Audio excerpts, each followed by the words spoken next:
In today's video, I'm going to teach you how to design the overlay artboard in Adobe XD, a vital skill for creating interactive and dynamic prototypes.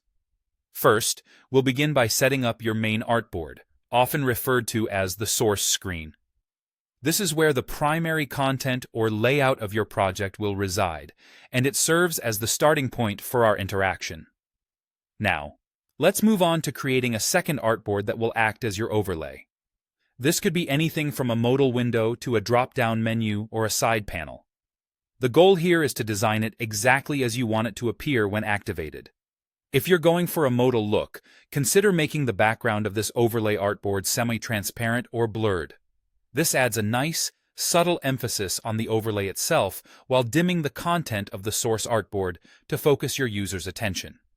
After setting up your artboards, it's time to switch from design to prototype mode in Adobe XD. This is where the magic happens.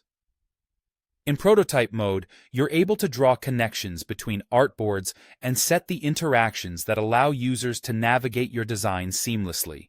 To link the trigger element to your overlay, go back to your source artboard.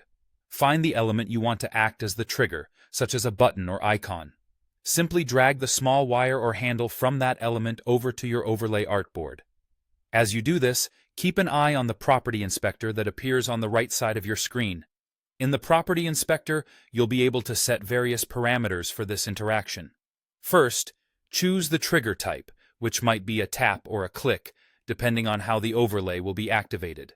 Next, select the action, which in this case will be overlay. After that, decide on the animation style, such as slide up, slide down, or dissolve, to determine how your overlay will make an appearance on the screen. Lastly, adjust the easing and duration to control how smooth and fast the transition will be. Following this, you can adjust the position of your overlay. When you select Overlay as your action, a green position knob and icon will be visible on the overlay artboard preview. Drag this to position your overlay exactly where you want it in relation to the source artboard, whether it's top, bottom, or center. Now, it's time to see your work in action. Click on the desktop preview or play icon in XD to test your prototype. This should display how the overlay opens and behaves when the trigger is activated, with the transition effect you've chosen appearing smoothly. If you think your overlay would benefit from a quick dismissal option, you might consider including a close button on the overlay artboard. Alternatively, you could set another tap or drag action to dismiss it. Bear in mind, however, that XD doesn't support nested overlays, meaning one overlay cannot directly transition into another. Instead, it transitions out the first one before showing the next.